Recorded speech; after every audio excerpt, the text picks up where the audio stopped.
Welcome to RPI's CloudSuite Tech Talk series. My name is Jackie Dudas, and I'm here to introduce today's webinar. Today we have for you a CloudSuite panel discussion hosted by a whole slew of RPI thought leaders. If you enjoy today's presentation, please note we deliver these Tech Talks every Friday at 12 p.m. Eastern.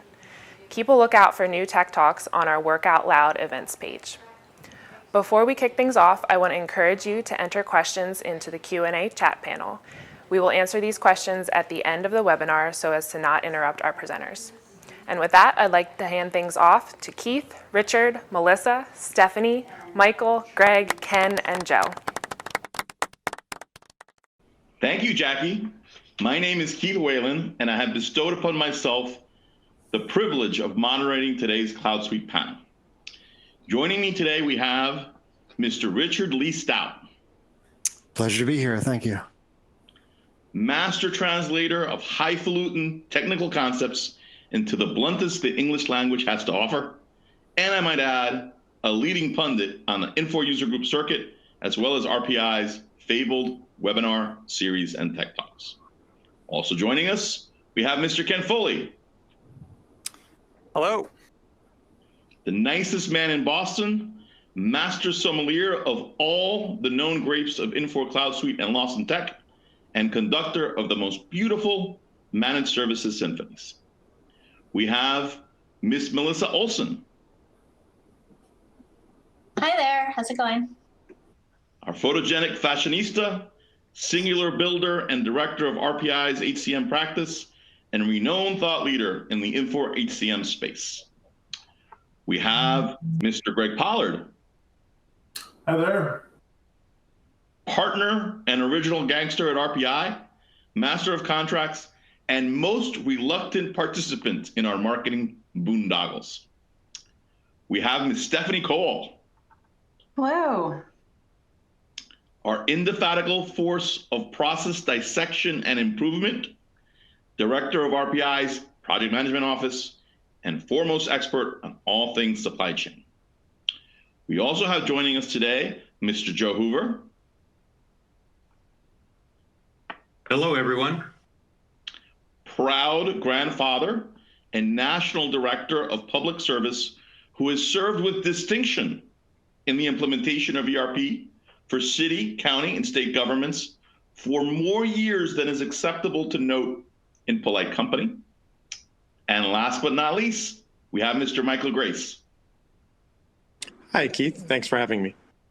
Self-described tech pro unicorn whose domains encompass both the healthcare provider space and the entire West Coast of the US of A, and whose podcast can be followed on iTunes, YouTube, and of course, the RPIC.com.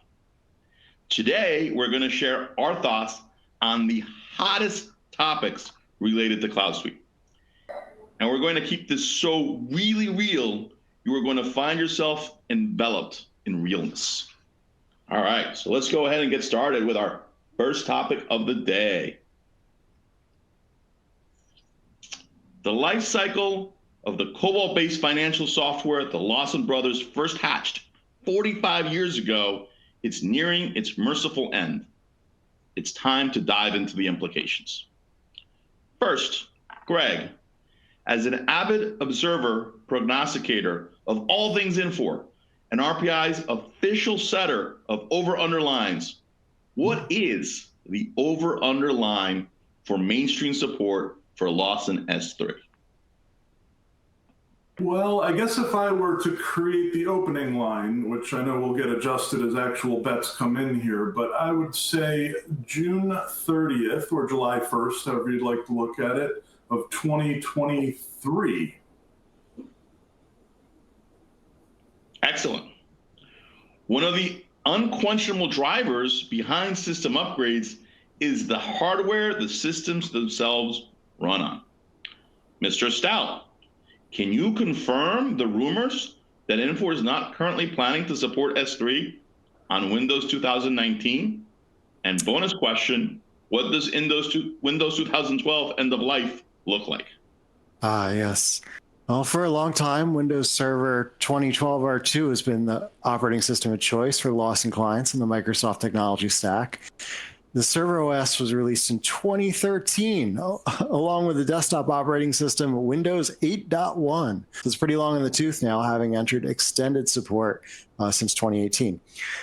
Windows Server 2012 R2 customers can expect extended support from Microsoft through October of that same year, where our opening line is for end of support 2023, after which point no new patches will be made available. So it goes without saying that running a business critical production system on unsupported operating system is a level of risk our clients are generally uncomfortable with. S3 runs on LSF, that's Lawson System Foundation. It's a platform for Lawson COBOL based apps. LSF version 10.0.11 was released in October of this year and includes support for Windows Server 2019 for the first time. Now, LSF is just one piece of an on-premise Lawson environment, and at this time, the rest of the servers, including Landmark, support Windows Server 2016. And note that Infor skipped over Server 2016 with LSF, so it's not possible to use 2016 across the board. Windows Server upgrades typically entail a parallel upgrade approach, and there are a lot of cross dependencies to consider. Anyone interested in planning such an update should thoroughly examine the install guides, release notes, and compatibility matrix found on the Infor support site. Or have your nerds call our nerds. We'd love to talk about it. Thank you, Mr. Stout. While a good portion of the Lawsonverse has made the jump to Windows over the last decade, there are still some holdouts running on DB2 and even Oracle. Mr. Ken Foley, can you tell us what the future holds in store for them? Well, you can take it a couple of ways here. One is if they plan to go to CloudSuite on-prem, based on the Infor compatibility matrix currently for Landmark runtime 1101 and higher, Oracle 19c with a certain Oracle patch is supported on AIX 7.1 and 7.2 and Windows 2012 R2. And on Windows Server 2016, you have to be on Landmark runtime 11.036.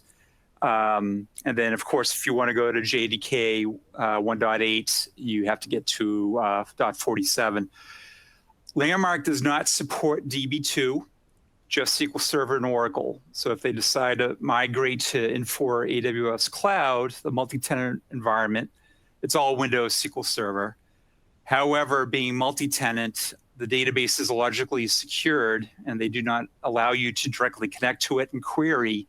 So you'll need to use the data access tools they provide you. So in the meantime, while you're still on LSF, V10, Landmark, and you're intending on staying there for a bit, you'll have to check out the Infor compatibility matrix for your platform and the versions you have to see what your path is to get to the latest versions of your database. Thank you, Ken. That's at. Sure. Lots of numbers there.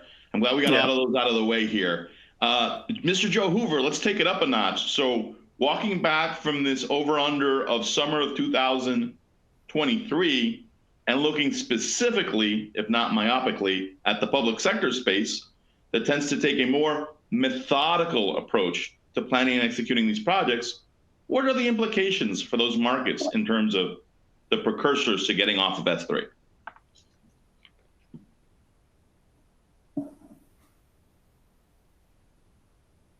I think you're on mute, Joe.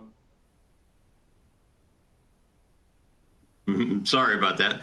As I was saying, part of the implementation public sector is preceded by a procurement component, and that procurement cycle can take anywhere from 3 to 6 months, maybe longer. You add to that procurement cycle the generation of an RFP that may be fixed price, then you have the fixed scope component, and that requires additional pre-planning. So in front of a typical 9 to 14 month implementation cycle, you have to put in place that 3 to 6 month procurement component that goes in front of it. So if you wanted to go live in January 2023, you basically would have to start your process at the beginning of next year. Excellent. So start right away. And finally, start right away. We're out of clock, but I got one more for Mr. Michael Grace. You were alive back when the original Lawson was first programmed. Are you going to be sad to see this relic fade away in the sands of history, like losing a clunky, antiquated piece of yourself? I don't know that sad's the right emotion. I've been around since version 6, so I've seen all the iterations and the constant development. But we're excited about the cloud, which has its own strengths for sure. Moving from the on-prem environment, and then also we really are now getting a world-class application, and I'm very excited about that. So excited more than sad. Awesome. That takes us right into our next topic. The end of S3 and the dawn of CloudSuite as a next-gen ERP mega power go hand in hand. Let's focus on what organizations should be looking at to get ready, since the change is going to come. Let's start with our man from Boston, Mr. Ken Foley, on this one. I understand what to do while still on S3. Tech Talk is in the works. What can you tell me about what's on the agenda? What should I be doing on the old S3? Yeah, Keith, we're pretty much going to talk about how to extend the life of your on-premise Lawson System Foundation S3 Landmark ecosystem and stay supported until you make your next move. So we'll cover stuff like ADFS, configuring your environment for SSL. Yes, some folks have not done that yet. Converting LSF, Landmark, and Mingle to ADFS. Hopefully everyone's configured LDAP signing, although we keep finding people there that haven't. Moving to Infor OS, Mingle 12, because as most of you know, Mingle 11 on-prem is no longer going to be supported as of March 1st, 2021. And with Infor OS, there's no more SharePoint. Migrating users from IFS to Infor OS. And then you're able at that point to upgrade LSF to later Cortex versions. So like Lee was talking about, version 11 CU3, which is now going to be interesting with support of Windows 2019. So there'll be decisions made there.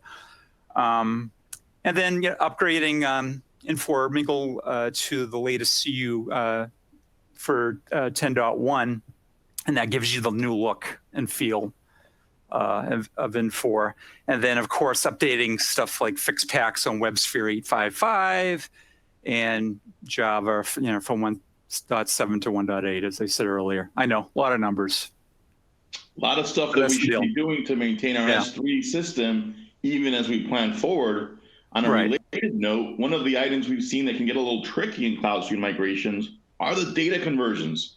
As Richard Lee Stout likes to say, data in S3 can be a little loosey-goosey, but in CloudSuite, the data structures are tight. Since it gets especially messy with transaction-intensive processes like those of P2P, let's start with Stephanie. What should customers be looking at doing today to mitigate these issues in their CloudSuite future? One of my favorite topics. We work with a lot of organizations, and they typically say the same things that, our item master is clean, our vendor master is clean. And oftentimes it's not as clean as you think it is. And with the implementation of contract management as a standard offering with CloudSuite for your procure to pay, the system just handles things differently. Vendors become suppliers, and there's interdependencies there. And also how you manage your vendor items will complicate how vendor agreements are added with contract management. And really, you want to bring data into the system that's clean, right? You don't want to bring back all that years of inactive information, right? So really taking the opportunity to rethink how you're managing that process and getting ahead of it, because during these implementations, you really want to be focused on overall business process, not trying to clean up what's old so you're only bringing in what you want. Thanks, Stephanie. Melissa, let's pivot to the HCM side of the house, where we can talk about some of the items organizations need to sort through that can really derail the mythical lift and shift. I'm talking about positions, org structure, supervisor structure. Tell me, why are these such a BFD for CloudSuite success? And what can organizations be doing now to proactively think through them? Yeah, so yeah, it is BFD because that's your foundation. Whereas your S3 system, it really was an HR database for employee records. You just collected demographic data, collected what you need about your employees. With CloudSuite HCM, you really do want it to be a talent management system. And in order to be able to use that talent management functionality, you have to have that bedrock down. Your organization structure, your positions and your supervisory structure are pretty key. You also will not be able to use your employee and manager self-service functionality, which is pretty much necessary in CloudSuite HCM if you don't have that supervisory structure set up. It was kind of like optional in the old days in S3. So what you want to do is today in your S3 system, you can't really do what you need to get that new structure in your old system. So map it out. Look at what your organization structure looks like today as an HR and an HR view and not necessarily a financials view where we've always been tied to, cost centers and a chart of accounts. Think about how your structure rolls up for HR and map it out like that.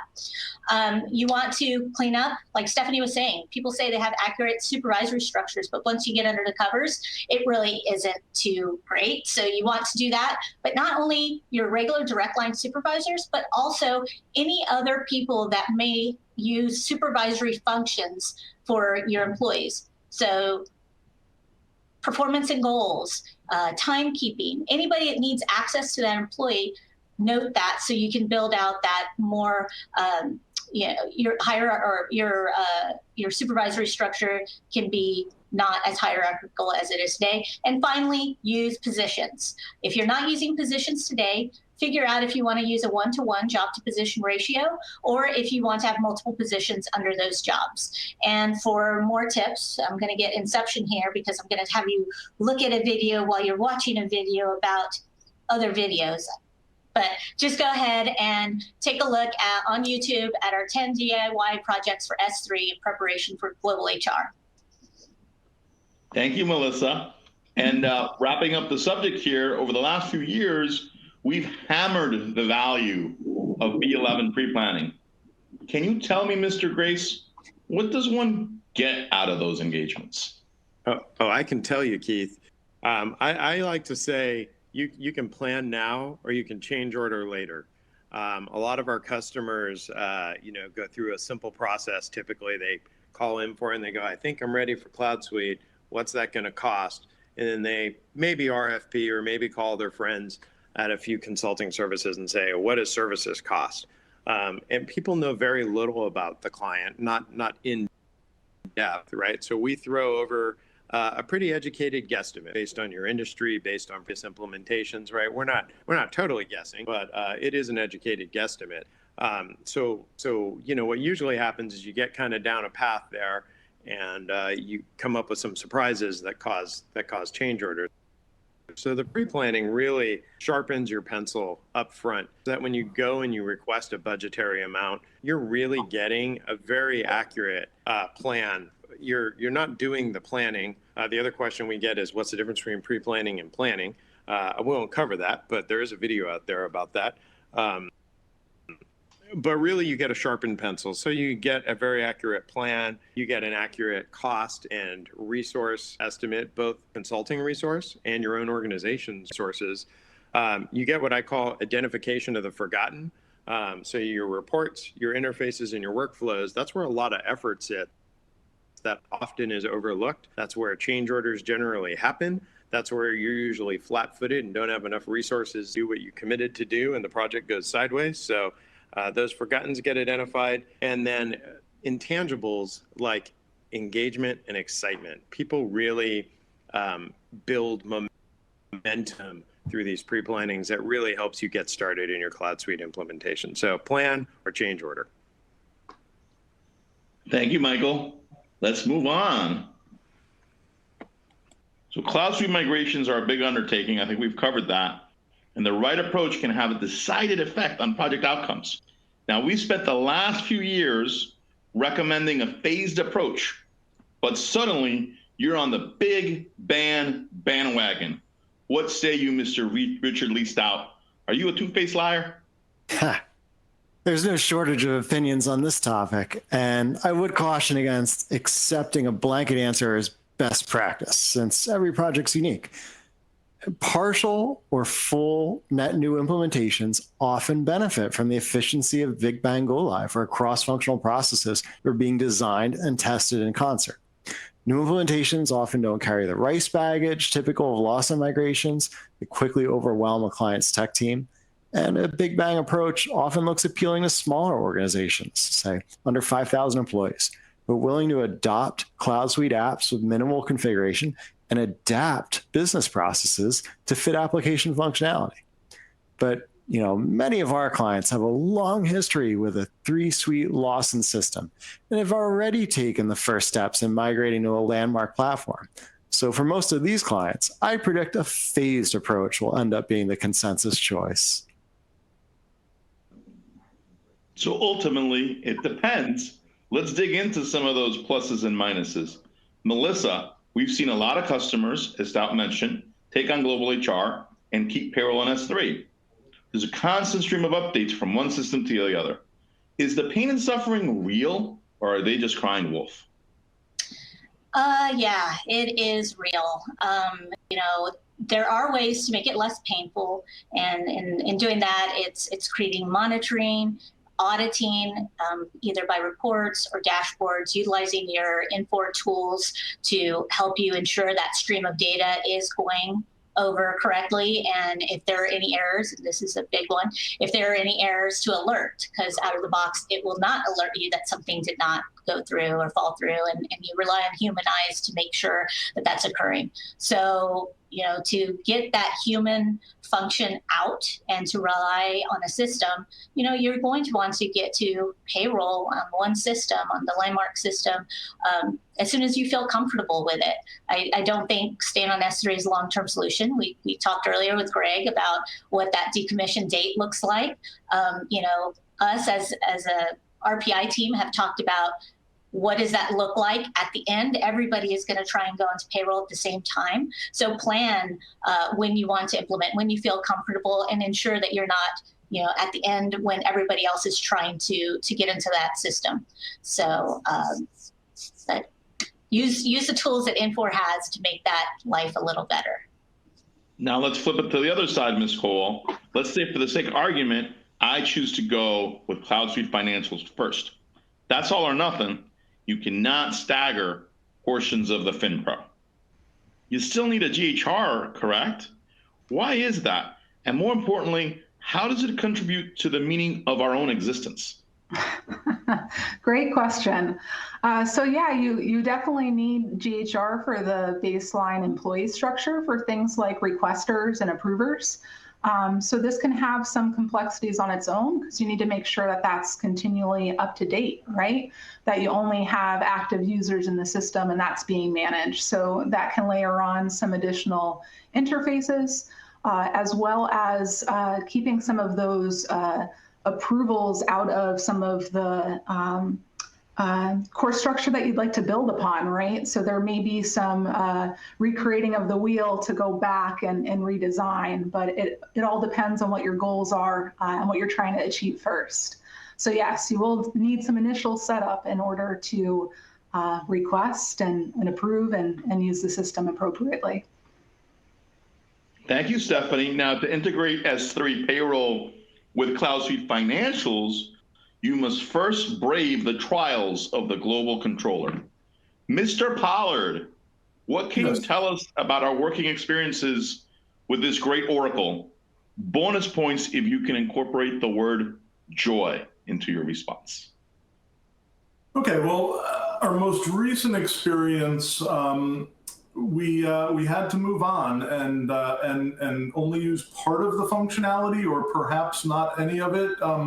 We ended up actually building some custom interfaces for kind of the two-way communication here. And that worked out well. There was also some additional transformation that we had to do. So, a little bit of a bummer. It was more of a timing decision in that there were some issues that we couldn't get resolved in time. So we, just heads down and we built it.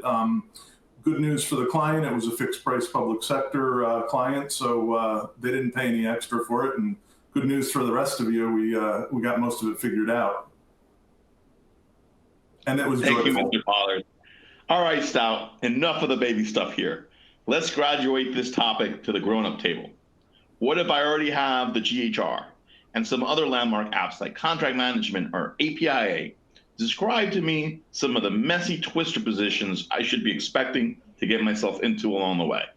Yeah. Some real ultimate twister up in there. Absolutely. As an integrated system, CloudSuite apps depend on a shared core of structural data, such as resources and accounts. And in phasing out a migration of various systems of record into CloudSuite, these dependencies have to be taken into account. Tenant or product line strategy is important here too. You need to be careful about what you're loading into a production system as modules in phase 2 and beyond come online. It can get super complicated. And I advise customers in this situation to turn to an experienced implementation partner for assistance with road mapping. Thank you, Stout. So we've made a strong case for ripping the Band-Aid off and going all in on a clean cutoff. Let's talk about when we should phase the exceptions to the norm. I'll start with Stephanie, and then I'll pass the baton to Joe.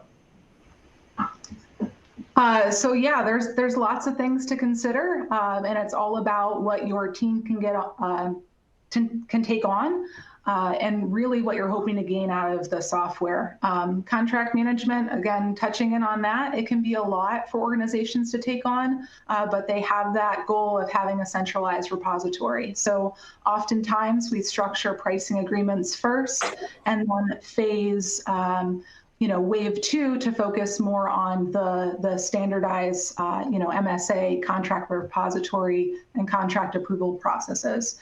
It's the same for some of the other modules like cash, or really, taking transformation on and going the next level up. It's really important to consider all those things and give yourself some time. These implementations are short in the grand scheme of you using them long term, right? So it's all about building that knowledge base and prioritizing those things in a way that's going to be achievable and have a successful outcome. Here's to you, Joe. Thanks. From a public sector perspective, there are a couple other things that figure into the phasing component. One is the financial fiscal period being in July, and typically, HR payroll systems go best in the January timeframe. So there's timings of the organization's key processing dates. Also, from a budgeting perspective, it may make more sense to phase it in, because these public sector projects have to be budgeted ahead of time, and that sometimes dictates when and if phasing does occur within the implementation. Keith? Thank you, Joe. All right, moving on to our next topic. One of the major misconceptions about CloudSuite is that all your data is coming over because it's an upgrade. Let's turn this one over to the whole peanut gallery. Who wants to comment? Upgrade or not an upgrade?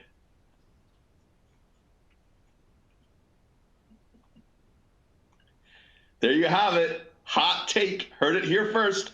Not an upgrade. All right, let's break this into two parts here. First, let's turn over to Ms. Kowal and attack the CloudSuite financials and supply management. Having established that this is not an upgrade, what should I be expecting realistically as far as conversions? If you can please address master and transactional data. Sure. So this kind of ties back to some of the conversations we were having earlier with, only wanting to focus in on bringing in over good data, right? And there's also some level of information that we need to bring over that's active, right? Because we can't, as much as we want to do a run out of things, that's not always possible, right? So, really focusing in on those main transactions and not subsystems, and, taking into account how much history is really relevant and why is that relevant. So, there's other ways to go back on collecting historical information as you need for, your policies at the organization. But there's just inherent complexities with bringing over too much information as it matches the history you need to take over. So this requires bringing over items that are now inactive, or bringing over GL account information that's not necessarily relevant, that may confuse things. So it can be very complex. We try our best to have that be as simple and straightforward as possible, because all of that can be very complicated. And usually the emotional need I need to bring all this data, we need 20 years, you just really don't. There's other ways to get around it, and it's not worth it. It's really not. And it will take a lot of your team to validate the accuracy of that information that you would be using as well. Thank you, Stephanie. Now, Senior Richard Lee Stout, what can you tell me about Infor migration factories? Isn't there some offshore assembly line where they will meticulously rebuild my memorable 2003 vintage R9 lines? The Data Migration Factory is a service that Infor provides to migrate data in the CloudSuite. It's most relevant for our audience in terms of moving loss and finance and procurement data to CloudSuite FSM. Data Migration Factory is a great option to move loss and transactional history across all FinPro modules in the CloudSuite while remapping to a new GL, but no, it's not going to rebuild your R&I lines from 2003. Typically, just a few years of history are brought in. The goal of minimizing the number of times staff need to switch between CloudSuite and loss in the months after go live. In my opinion, if you're interested in bringing loss and transactional history into your new ERP, do some research on Data Migration Factory. Infor has put out a wealth of information on this topic. But as Stephanie suggested, an even better option may be to make a clean break and bring over open transactions only. Thank you, Richard. Mr. Foley, I am emotionally attached to this data, and this leaves me wondering what I'm going to do with all my precious S3 data that I've been carefully curating for 20 years. 20 years, man. Well, I'm going to echo the team here. The more data you try to convert over to your new system, the more complicated and time-consuming that conversion is going to be, and it adds to cost. And seriously consider how much of that historical data you really need to be transformed into that future state configuration, For the data not converted, you should probably look at what's your long-term plan for it. Where are you going to store it? How are you going to secure it? And how are you going to provide access to it? And what is the retention, archiving, and purge policy for your organization? Lost the system foundation. I've seen this with clients. They're leveraging it as a front end to an archive system. And it's too expensive to keep that running to be the active front end. So we advise clients, based on their existing IT assets, alternative solutions to handle their data, or approaches in leveraging the cloud environment for accessing that data in a different way rather than converting it into the CloudSuite solution. Thank you, Ken. Mm-hmm. Okay, Ms. Olson, let's hit up the HCM side real quick here. We've been doing conversions there for a long time. What do those look like in terms of going back historically and the dependencies on legacy positions and such? Yeah, that's a really great question because, as we've heard in the last few, 5-10 minutes, people want to bring everything over. And especially when it's related to HR, there are a lot of requirements and regulatory needs that say 3 years or 7 years or forever. I don't know what it is, but some clients do make a business case that they must have everything they've ever done in their new system. So to kind of give you a little bit of a background on where the difficulty or level of effort comes from, when you are creating a position for somebody who worked for your organization 10 years ago, that position no longer exists potentially. That supervisor code no longer exists potentially. You've gone through few reorgs, and that data doesn't really even matter anymore. Maybe it does. Maybe you need to get to that historically, and that's that business case that you want to make for being able to see, your history. But if not, if you want to see point in time and use the tools that Ken was talking about to get to your history in another way, then you're able to bring over all your employees. You bring them over with a converted position, so you can ensure that if you have a rehire, they will kind of flag your system and say, hey, this is not a new hire, it's a rehire. And you can bring over your history for about a year. That's what we recommend. Bring over transactions for about a year for all of your active employees. And there are exceptions that we'll have to build some history for, and that's usually around retirement or pension tracking, whether it's years of service, whether it's some sort of contribution or deduction, and we'll work with that with you on those cases or what other tools, so you're not bringing over, building out what your company looked like 20 years ago, which again, it's reiterating what people are saying, but you really don't want old data or bad data that you no longer need in your new system. All right, let's raise the bar here. The people, they don't want to hear about no conversions. No, ma'am. They want to know about payroll.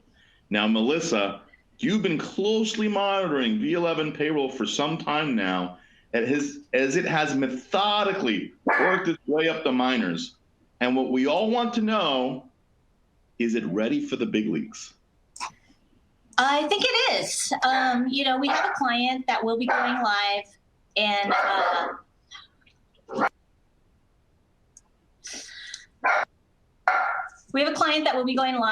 next quarter at the beginning of the new year. And they, everything has been working really well for them. We haven't seen it live in healthcare quite yet. We do know of an early adopter that's working through it, and we've heard good things. So I think that will be the true test, because, a good percentage of Infor clients are healthcare clients. Follow-up number one. In the background. Yeah, cheers or cheers. Yeah, Follow-up number cheers or one. cheers. As it's gone through the minors, would you say that its batting average has been better than expected, lower than expected, or as expected? I'd say it's better than expected. With our current client, we came up with one issue. Well, there were plenty of issues, but one kind of showstopper. And that was surprising, considering this tool, this module, has been redeveloped or developed from the ground up. It is completely rewritten on new technology, a new data file structure. And they being Infor, not only incorporated everything you know and love about Payroll V10, but they've listened to those enhancement requests that you've been putting in for the last 10, 15 years, and they've been rolling those in. The user experience is 100 times better. It's a lot easier, especially, you think about these people that are running payroll and they have their list, their checklist, and it's in a binder, and it's everything that they have to remember to do. Well, when it comes to the system, your checklist is now a menu in your payroll system, and it reminds you, it shows you exactly how to go through it, which is very intuitive. And it's just, yeah, I think that was very impressive to me. And I think the fact that, any of the issues that were resolved relatively quickly within the next 1 to 3 CUs that they put out for the product. Follow-up number 2, has the dust settled on what we're calling this payroll? What are we putting on the back of this jersey? Yeah. I mean, I think we say 100 different things, right? The 11 payroll and landmark, global payroll. I think the dust will settle at global payroll.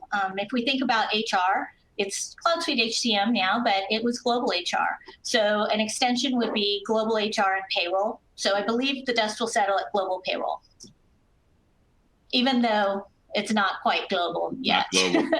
Follow-up number 3, what are some of the things global payroll is going to need to work on in the majors? So it's only U.S. right now. So we can't say it's North American quite yet. It doesn't run Canadian payroll. So if there are North American organizations that want to use this, they're still working on that, and that should be released next year. Teacher and employment contracts is another big one. I did talk about how healthcare is a huge percentage of Infor's clients, but there are also a lot of city and county governments. There are a lot of school systems that are large clients. So being able to bring that out of version 10 or the old S3 is going to be a huge win. Right now, there isn't a really great solution for managing those contracts. And then, the issue that we did have was around police and fire shifts, that they're 24-hour on, 48-hour on, and being able to calculate whether it's overtime or whether it's not because it's their actual shift. There's still some little shift things that I believe that are being worked out to be ready for prime time. Thank you, Melissa. I'm going to turn it over to Mr. Joe Hoover here. As Melissa mentioned, a client going live here at the beginning of next quarter to city government. What can you tell me about that implementation? Well, right now the implementation is finalizing its parallel testing. And again, it's slated to go live at the first of the year. One of the things, a lot of the topics Melissa covered are being realized by this client. But more importantly, when I talked to our payroll expert, our implementation consultant on the project, she has said without doubt that the configuration of the V11 payroll system is much easier to do than previous S3 payroll. So in addition to all the functionality gains and usability gains, the implementation of the V11 payroll seems to be an easier way of doing things. Thank you, Joe. Melissa, I know you hit up on the healthcare space. There is a customer that's expecting to go live next summer, and we're about to undertake 3 different projects across the country. Right. What are your expectations about it being ready for healthcare?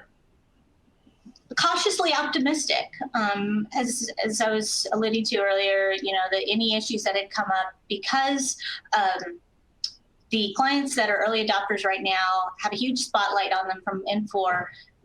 Infor wants this product to be successful. They are, working round the clock on any issues that come up to get those fixed, because they recognize that, a payroll go live is not easy to move. We usually tie it around fiscal years.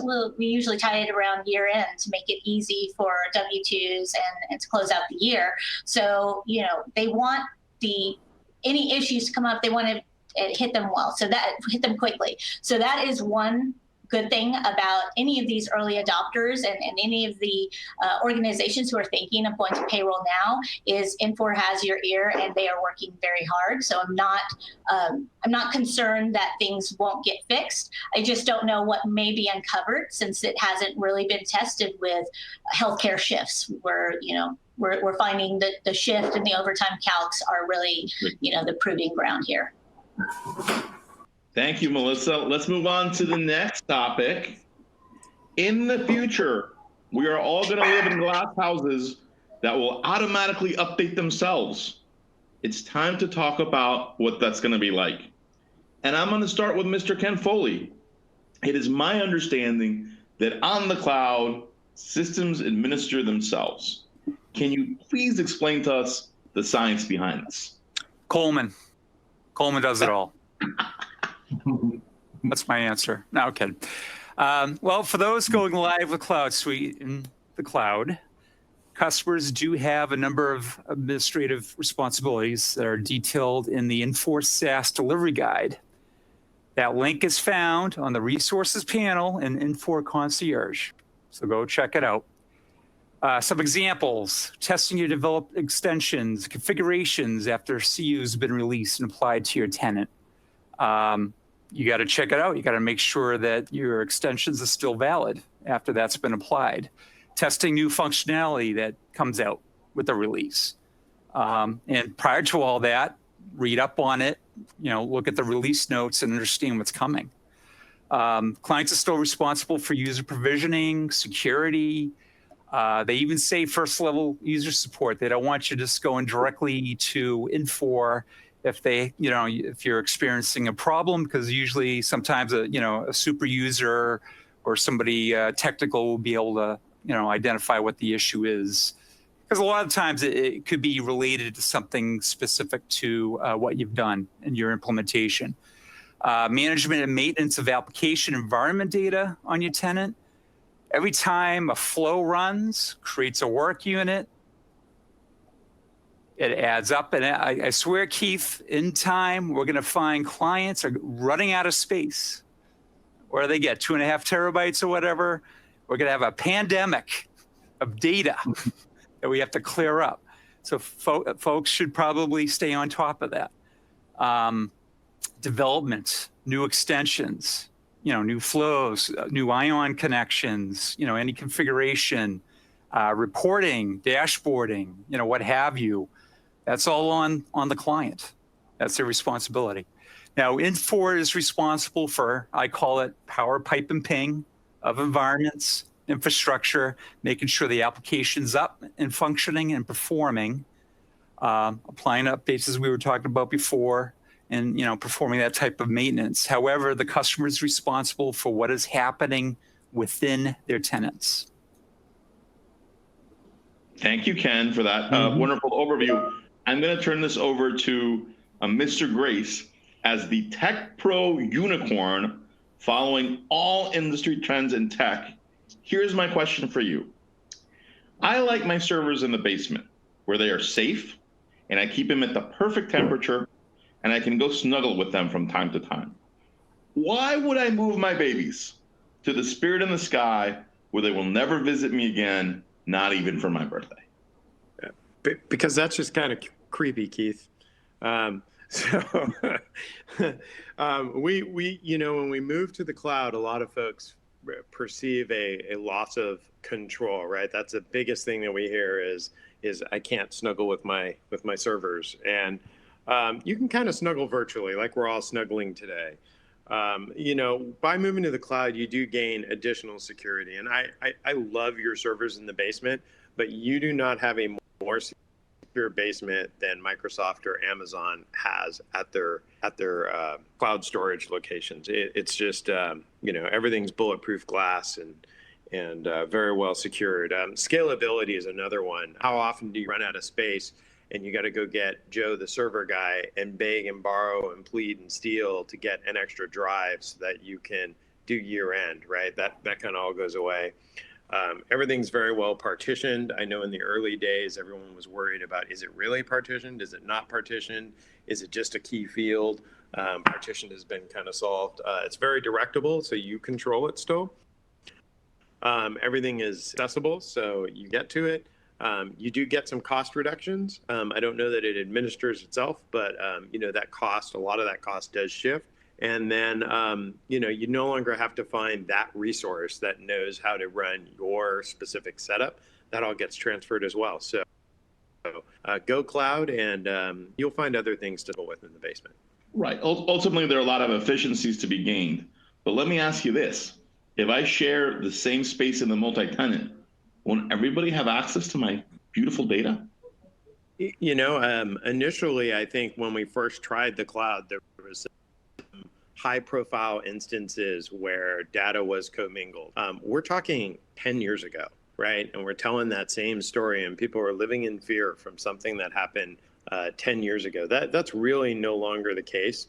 There's now very complex permissions that prevent that segregation, while everyone gets to benefit from architecture and system hardware that you couldn't possibly afford individually. So I think really that's been solved. What if you convince me and I go and I don't like it and I change my mind? Can I bring my servers back? For only $19.99 a month, Keith, no. Yes, you can absolutely bring your data back. So just like your data gets transitioned into the cloud, and I'm not suggesting that it's super easy, right? Depending on the amount of data, to Ken's earlier point, that you put in the cloud, that can be a time-consuming and costly maneuver, but absolutely, you own your data.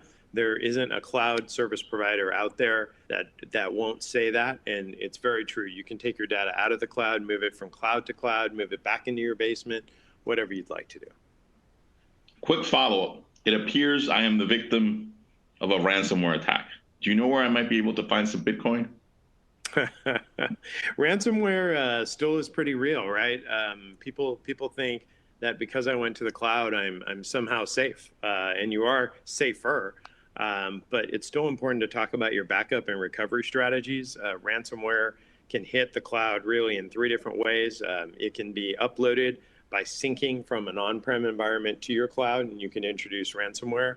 You could have your IDs and passwords compromised so that someone with bad intent, we used to call them the bad guys, can get ransomware into your cloud environment that way. Or your cloud service provider could actually get ransomware introduced through no fault of your own. Now that's highly improbable. That's the least likely, but you should have a solid backup and recovery strategy and maybe some Bitcoin on the side to protect against that. Thanks, Michael. Now, in this brave new world, everybody stays on the same version, and the updates, they just keep coming. It's kind of like that Windows model, right, where they come out to you automatically. Ms. Kowal, what is your advice for parrying a system CU sneak attack? Just remember, you signed up for this. And it's all exciting things, right? You're getting the latest and greatest, but that comes with some challenges. I think from the very beginning, building that into your implementation plan and getting your whole team to just understand those impacts, it will impact your design decisions along the way and how you're testing. So building that into your implementation schedule, understanding when those release notes are released, when they're going to be put into your environment, and whether or not you're interested in exploring a pre-prod environment. So you're getting ahead of understanding how they're impacting your organization before they actually impact your organization. I think it really factors into having a detailed communication plan that's really never ending. So again, building that practice as part of your implementation cycle is important to get the right level of information out there and gain ownership of it. It can't just be, the IT support team that's responsible for looking over all these release notes and understanding. We're all in it together, right? After implementation, when your partner, goes away from helping you implement, it's a good thing to explore, managed service options to help you get ahead of these things and help with the overall testing and communication plan.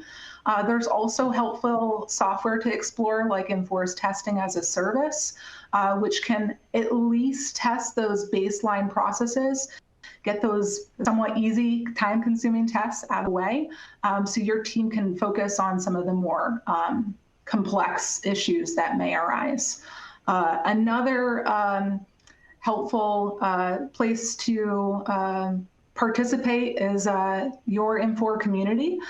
So there is a website that you can join, and your peers are out there experiencing the same thing that you are, maybe a little bit differently, because again, every implementation is a bit different. Those configurations are different, but they may be impacted by something that's going to affect you. It just hasn't gotten there yet, right? So again, important to have very strong communication, not to be alarmist, and really understand what this cloud software is. And it's a whole change of attitude and approach to things. So get ahead of that in your implementation and really use a strong change management communication plan to just flip the script on your organization, and think of it as a really positive thing, but it's going to have its challenges. You mentioned testing a couple of times. Am I able to test once I'm live in production? If you have a pre-prod environment, you will get ahead of those updates. I believe it's just a week, maybe it's 2 weeks, I'm trying to remember. Otherwise, it just gets put into your environments, right? So it's, It's the last Saturday, I believe, of the month. So you'll have to put a plan in place for likely over that weekend, first thing Monday before everyone hits in, to make sure that you're at least testing those baseline processes that may have an impact. Infor does try very hard to, QA everything, but again, every configuration is a bit different, and what they may not consider a impactful update, but it may, like Ken was noting, change how your integrations are working, or how a configuration to change a view is going to change how an employee is looking at the system, right? And that can have a really strong impact to your organization, because it changes the look and feel of things. So that's not impactful to Infor. Nothing necessarily is wrong, but it could break what you have going on. Hopefully that answers your question. Stephanie. Mr. Foley, I'm taking replication sets for 500. What do you mean I can't query my data? Well, you can't query your data by running a SQL statement directly connected to a relational database, not like the old ways. That's because you're sharing, and sharing is caring. Your data is logically secured, like Michael was suggesting earlier, to your tenant, and it's encrypted. However, you can not access data by means that you're used to. So you have to leverage tools that Infor has provided to allow you to access your data in the multi-tenant world. And since you mentioned replication sets, that's one of the tools. It's part of Landmark, and that allows you to select, extract, transform Landmark application-based data. You can select data from business classes and fields, whether they're Infor defined or user defined. You can set it to run on a schedule. And then after the initial run, data that's only changed, so there's deltas, are exported. So it makes it more efficient when you do an extracts, although you can change that configuration so it's always pulling a full export. But the data can be exported in multiple formats like JSON, CSV, XML, for example, and then transferred to other locations via connections like SFTP, and ingested into on-premise data warehouses, databases, things like that, so you can leverage it. And also Infor Data Lake. So if you want to bring a copy of a data set over to the Infor Data Lake and use Burst to report off of it, you could do something like that. Thanks, Ken. I'm going to turn this one over to Mr. Richard Lee Stout. Is it true that I'm going to have to junk all my interfaces and start over? Please say it ain't so. Yes, it's true. When migrating to a new technology platform, all interfaces are impacted. As Ken mentioned, you can't just directly connect to the database and run SQL queries, and that's been a building block of interfaces for years. This can be a big challenge for Lawson clients, because just as hosting a data center is outside the core business competency of our typical service industries clients, so is a major interface development project.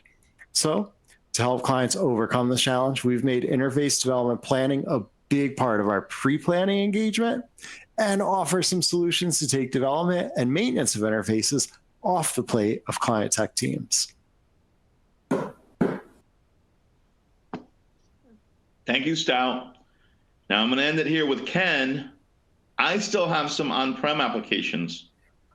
Can they be friends with CloudSuite? Very friendly, yes. As I was mentioning with the replication sets, you can integrate on-prem or even SaaS applications with other cloud providers with your CloudSuite solutions.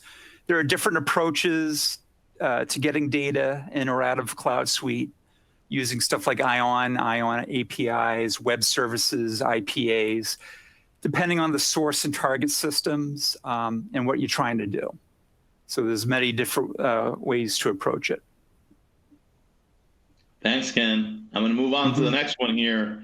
One of the hot topics is robotic process automation. We are increasingly seeing various tools deployed across our client base. Let's start with a resident expert on all things RPA, Mr. Michael Grace. Mr. Grace, Is it true robots are taking over and replacing all humans? That's a constant question, and people ask, what do I do with the humans if the robots are taking over? Are they taking over? Yes, they're taking over a lot of mundane, repetitive data entry, low level, nobody enjoys this anyway kind of tasks, which is awesome, because then those people really get freed up to do more meaningful things, more things that are important to your business. No one ever said, man, keying this journal entry makes or breaks our business and whether we're going to be successful, said no one ever. But they will say, if I can spend an extra 2 minutes talking to a customer, they become a customer for life, right? So that personal interaction is where people are moving, and the robots are taking over that data entry type of function. My understanding is that I can just drive to the robot dealership, purchase a few, and just let them loose, and they program themselves. Can you confirm? Yeah. Yes. No. So robots are available everywhere, right? And there's a lot of misinformation. There's a lot of hype. There's a lot of oversimplification of the technology, where they say, end users can build their own robots. We've actually tested that theory. Can you take a subject matter expert, have them build a robot? Yes. Maybe a very simplistic robot that does 1 or 2 tasks in a very simplistic workflow, but that's not how we do business. Typically, how we do business is very complex, lots of rules, lots of steps, lots of wishbone diagrams. That's not a great place for end users to play.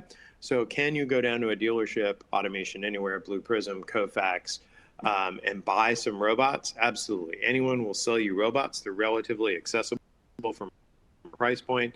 Is that where you should start? Absolutely not. Most programs fail because they haven't really thought out what they're going to do with robots. And as soon as you buy one, you have this need that you have to use it. So you deploy it, and then it just falls apart from there because nobody really understands what it's doing, has a plan, or how do I scale it, or how do I maintain it, and what's the governance. It just all crumbles. It would seem to me that RPI is applicable everywhere, but are there any industries that you would see as having a particular predisposition towards the technology, or they're perhaps embracing it faster than others? Absolutely. And I like what you said, because you said RPI, and RPI is uniquely poised for RPA. And I'm going to do something cool. Look for it on a blog or something about RPI is RPA, or RPA thrives through RPI. There's going to be some really cool play on word there coming soon to some sort of technology outlet near you. But, it really is hitting all industries, because where is RPA going? It's going to back office operations, payroll, finance, HR, supply chain, rev cycle, right? Take rev cycle out of it, but everybody has a payroll. Everybody has a finance department. Everybody has an HR department. So cross industry, it's really being able to be plugged and played pretty quickly. Now, some industries have a leap on this and have been doing this for, believe it or not, 15 years. Started with our folks across the pond over in England in the financial sector. So when you come across the pond over here, that industry is further ahead than everybody. So your Wells Fargos, your Chases, your Bank of Americas, your really large players. Now they've gone deep, like, millions of dollars, tens of millions of dollars in investment, and they're seeing billions of dollars in returns with a B.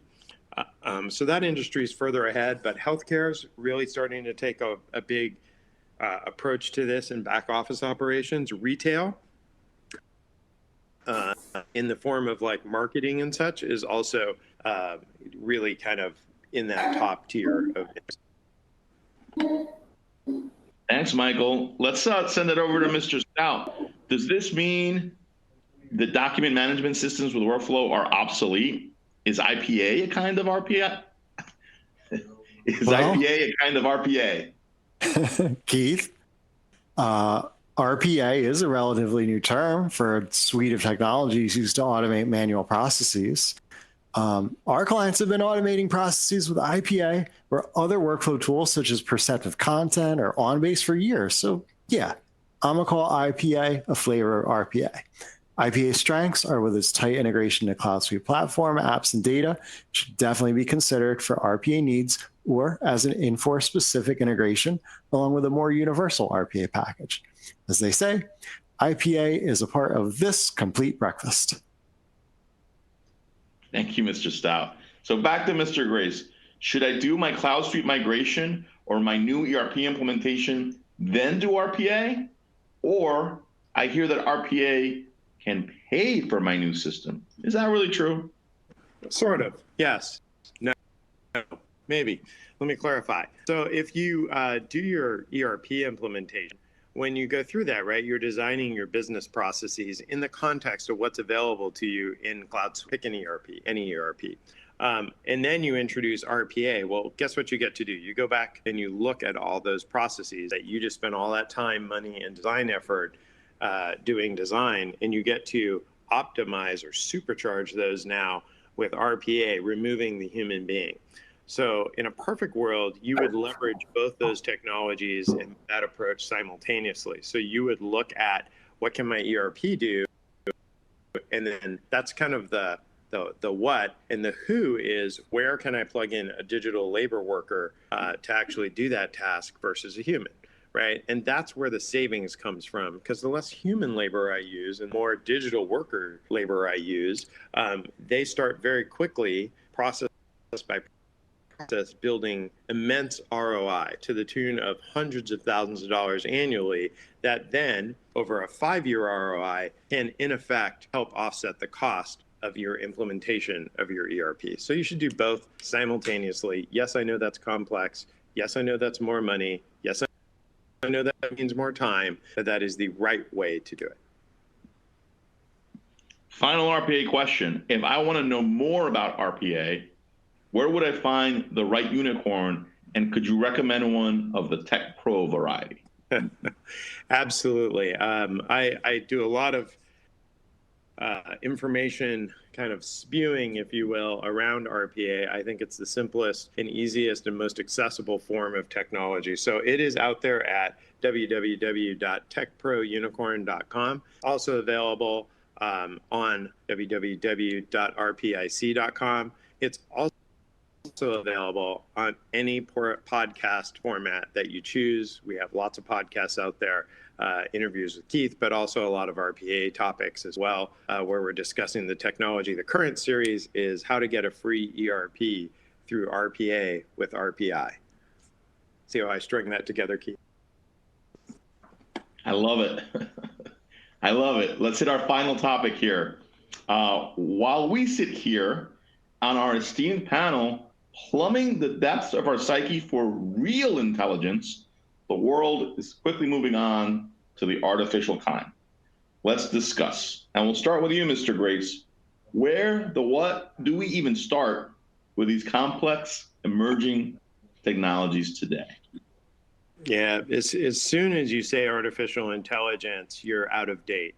It is the aspect of technology that is moving so fast. It's moving at an artificial pace.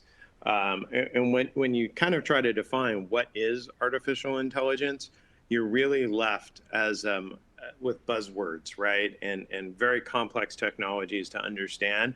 And I challenge you that you don't need to understand them all. And you don't need to be overwhelmed. You just need to do something in the artificial intelligence space. But it does include technology such as natural language processing, things that we use every day with things like Siri. And I'm hoping my Siri doesn't come on when I say her name, or Alexa, soon to be Coleman, right? So natural language processing is part of that, speech recognition, machine learning, virtual agents, decision management, deep learning, RPA, image recognition, biometrics, marketing automation, cyber defense. These are all individual technologies that are all grouped together by artificial intelligence. And you're like, wow, who cares? You don't need to care about all of them. You need to care about ones that optimize your business and let you do more with less. Thanks, Michael. I'm going to turn it over to Mr. Pollard What are some practical examples of AI in the ERP space? Well, maybe that's its first task. But in the ERP world, really, we aren't dealing with the front office, right? So I think the less common and the more advanced cognitive engagement applications where it's interacting directly with the customers and consumers, less likely. I think in our realm we'd probably be dealing with that cognitive automation for those repetitive tasks and so forth with the robotics, as Michael just mentioned, or perhaps some of the cognitive insight aspects, which you can think of as just analytics for large sets of data. So things like analyzing a lot of historical data and when there might be surges in requests for certain types of items. Things like that, and then of course all the processes that could be automated, especially where you have a lot of data and a lot of actions that have been taken in the past to key off of for that logic. Thanks, Greg. I'm going to pass it over to Mr. Camfoli. Can predictive analytics be considered AI or at least intelligence? Can you make this a multiple choice question?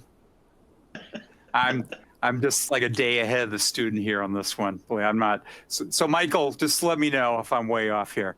So predictive analytics versus AI, and I would say it's subset machine learning. So predictive analytics involves a human making assumptions and testing those assumptions on data that they've queried, so historical data. They validate patterns to predict what-if questions. Machine learning, what I read, does all of this without human intervention. So I would say it is intelligence, predictive analytics, but the learning goes a lot much slower. What do you think, Michael? I love it. All right, thanks. Well, this ties it right into Mr. Stout. All this business data is being amassed in the cloud. At what point is AI going to start telling us stuff that we don't already know from our own reports? Yeah, that's the end goal, right? AI should recognize patterns and proactively alert us to potential business events before they happen. For example, talent management systems should identify maybe employees who are flight risk before they put in their resignation. And inventory intelligence, should adjust stock on hand based not only on, crunching vast data sets of past usage, but cyclical trends and correlations with external factors. I think we're starting to see some of these innovations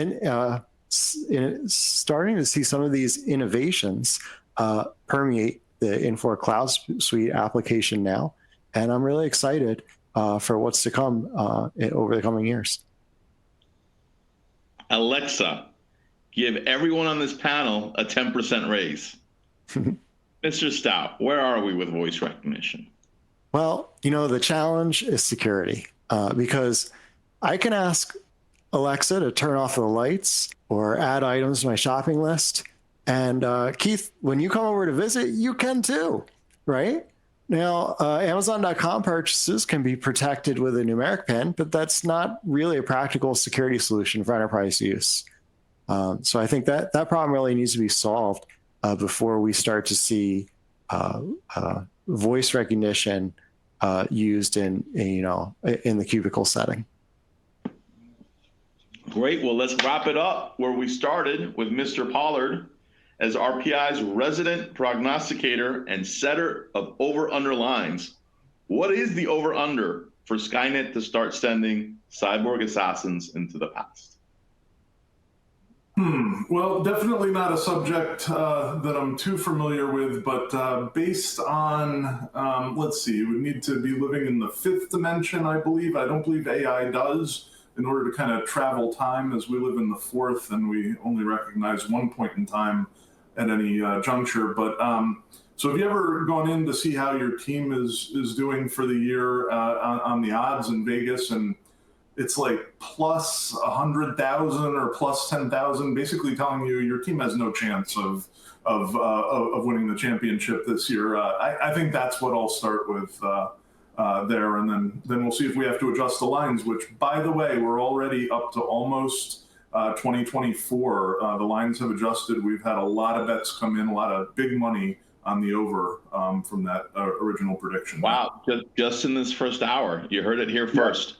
All right, well, with that, let's open it up to any questions.